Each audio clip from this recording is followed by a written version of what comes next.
பேரிசை எருமை என்கிற மகிஷாசுரன்.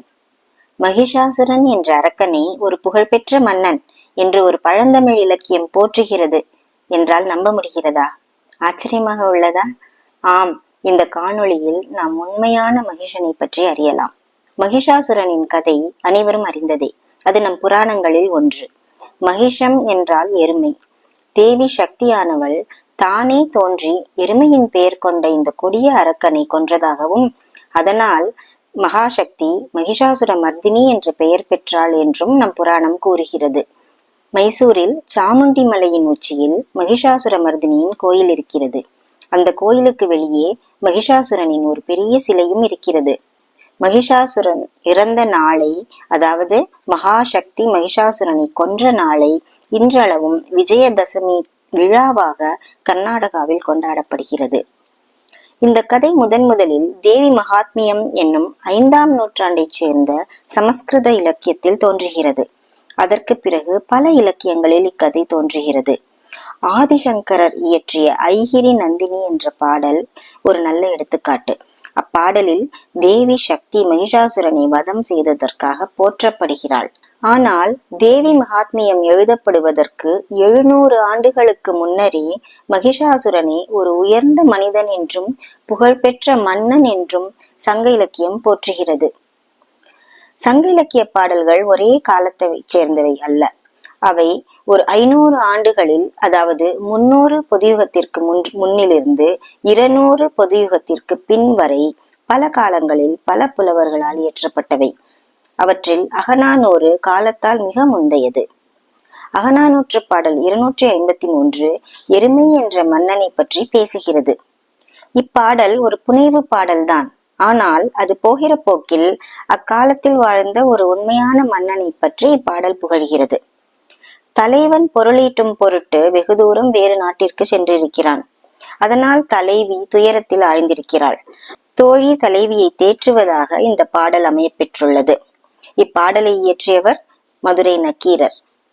வைகல்தோறும் பசலை பாய என் மெய்யும் பெரும் பிரிது ஆகின்று ஒய்யன அன்னையும் அமரா முகத்தினள் என்று இப்பாடல் போகிறது. இப்பாடல் 26 வரிகள் கொண்டது. அதில் 9ஆம் வரியிலிருந்து 19ஆம் வரி வரை இப்பாடல் இந்த எருமை என்ற மன்னனை பற்றி பேசுகிறது. 9ஆம் வரியிலிருந்து 19ஆம் வரி வரை இப்பாடலை பார்க்கலாம்.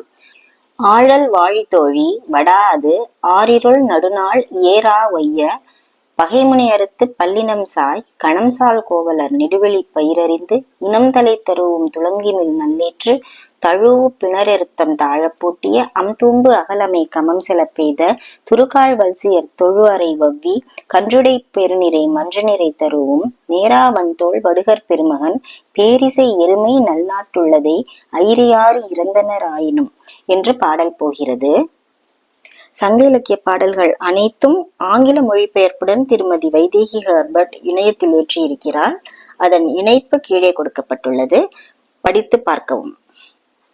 தோழி தலைவியிடம் கூறுகிறாள், அழவேண்டாம், இன்னும் சில காலம்தான் வாழ்வேன் என்று நினைக்காதே, நீ இன்னும் நீண்ட காலம் வாழ்வாயாக. உன் காதலன் வடுகர்களின் நல்ல நாட்டில் உள்ள ஐரியாற்றை கடந்து விட்டாலும் அவன் உன்னை மறக்க மாட்டான் என்று இந்த 10 வரிகளில் கூறுகிறாள். அப்போது அவள் அந்த வடுகர் நாட்டை விவரிக்கிறாள். வடுகர்களின் நாடு பெரும் புகழ் பெற்ற பெரு வலிமை கொண்ட தன்னிகரற்ற நல்லவனும் பெருந்தலைவனுமான எருமை என்ற மன்னனுடையது. அவன் இரவு நேரங்களில் தன் நாட்டின் வடக்கே சென்று ஆணிரைகளை அவற்றின் கன்றுகளுடன் கவர்ந்து கொண்டு வந்து தன் ஊரின் பொது மன்றத்தில் நிறுத்துவானாம். மூங்கில் கழிகளில் நிறைய உணவை அடைத்து அவற்றை அந்த ஆணிரைகளின் கழுத்தின் மேல் வைத்திருப்பார்களாம். அந்த மூங்கில் கழிகளை உன் காதலன் பார்க்கும்போது மூங்கில் போன்ற உன் தோள்கள் அவன் நினைவுக்கு வரும் என்று தோழி இப்பாடலில் கூறுகிறாள். இதில் பாருங்கள், எதிர்பாராத விதமாக ஒரு வரலாற்று குறிப்பை புலவர் ஒரு புனைவு பாடலுக்குள் வைக்கிறார்.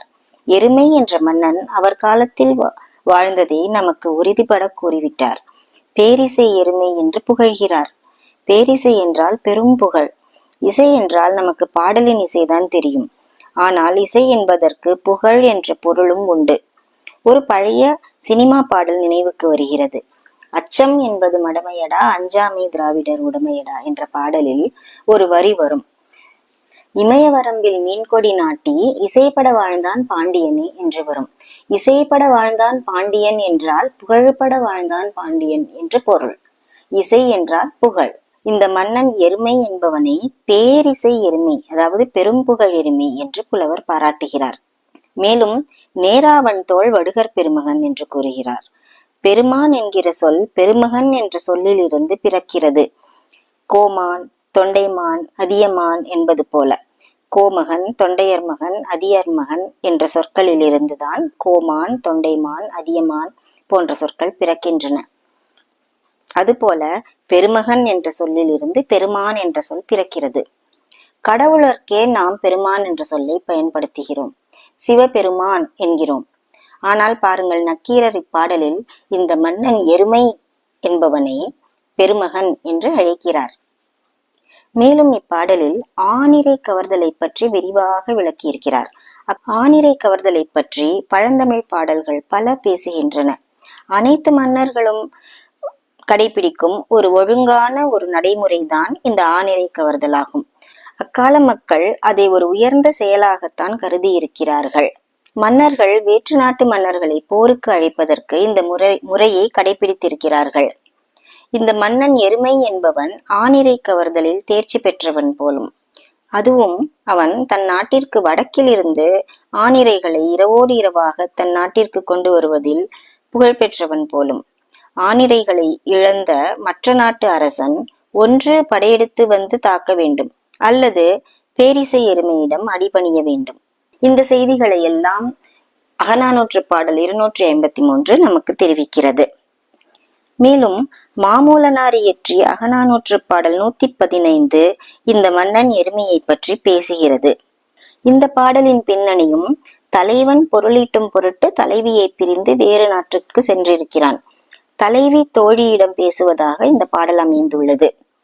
அழியா விழவின் அஞ்சுவரு மூதூர் பழியிலர் ஆயினும் பலர் புறங்கூறும் அம்பல் ஒழுக்கமும் ஆகிய வெஞ்சொல் சேரியம் பெண்டிர் எள்ளினும் எழுக நுண்பூன் எருமை குடநாட்டன்ன என் ஆய்நலம் தொலையினும் தொலைக என்றும் நோயிலராக நம் காதலர் என்று இந்த பாடல் போகிறது. தலைவி தோழியிடம் கூறுகிறாள், எப்போதும் விழாக்கோலம் கொண்டிருக்கும் இந்த பழமையான நகரத் தெருக்களில் பெண்கள் என் முதுகுக்கு பின்னால் என்னை பற்றி கேலி பேசிச் சிரிக்கிறார்கள். அதை பற்றி எனக்கு கவலை இல்லை. எருமை என்ற மன்னனின் குடநாட்டை போன்ற எனது அழகு என் காதலனை பிரிந்த துன்பத்தால் தொலைந்தாலும் தொலையட்டும், எனக்கு அதை பற்றியும் கவலை இல்லை. என் அழகு தொலையுமாறு என்னை விட்டு பிரிந்து சென்ற என் காதலன் நோய் நொடி இல்லாமல் நீண்ட காலம் வாழ வேண்டும் என்று கூறுகிறாள்.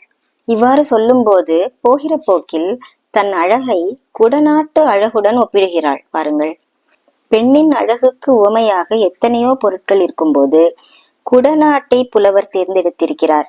அந்த அழகான குடநாடு நுணுக்கமான வேலைப்பாடமைந்த நகைகளை அணிந்த எருமை என்ற மன்னனுடையது என்றும் தலைவி கூறுகிறாள்.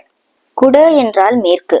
சங்க இலக்கியத்தில் மேற்கு, கிழக்கு ஆகிய சொற்கள் திசையை குறிக்க பயன்படவில்லை. குடக்கு, குணக்கு என்ற சொற்களே வெஸ்ட் அண்ட் ஈஸ்ட் என்ற பொருளில் பயன்படுத்தப்பட்டிருக்கின்றன. குடநாடு என்றால் மேற்கு நாடு என்று பொருள்படும். குடநாடு தற்போது குடகு என்று வழங்கப்படுகிறது, கூர்க் என்றும் அழைக்கிறார்கள். இந்த பாடல்களை நாம் பார்க்கும்போது இந்த எருமை என்ற மன்னன் ஒரு சாதாரண மனிதன் என்றும் ஒரு நல்ல புகழ்பெற்ற வலிமை வாய்ந்த தன்னிகரற்ற உயர்ந்த குணமுடைய மன்னன் என்றும் சங்க இலக்கியம் போற்றுவது புரிகிறது. இவனை ஒரு அரக்கன் என்றோ ஒரு கொடுங்கோல் மன்னன் என்றோ எங்கும் சங்க இலக்கியத்தில் சொல்லப்படவில்லை. இந்த மன்னனை விவரிக்க என்னென்ன சொற்களை எல்லாம் சங்க இலக்கியம் கையாள்கிறது பாருங்கள். பேரிசை எருமை என்றால் பெரும் புகழ் கொண்ட எருமை. நேராவன் தோள் எருமை, தன்னிகரில்லாத வலிமையான தோள்களை கொண்ட எருமை. வடுகர் பெருமகன் எருமை, வடுகர்களின் சிறந்த தலைவன் எருமை. நுண்பூன் எருமை, நுண்ணிய வேலைப்பாடமைந்த நகைகளை அணிந்த எருமை. அவன் நாடோ அழகான நாடு, நல்ல நாடு. இந்த மன்னன் வாழ்ந்த காலத்தில் இயற்றப்பட்ட இலக்கியம் அவனை போற்றுகிறது. அதுவும் அது அவன் அவை புலவர்கள் எழுதியவை அல்ல, வேற்று நாட்டு புலவர்கள் எழுதியவை. ஆனால் அவன் காலத்திற்கு 700 ஆண்டுகள் கழித்து தோன்றிய இலக்கியம் அவன் ஒரு கொடுங்கோல் மன்னன் என்றும் அரக்கன் என்றும் கூறுகிறது.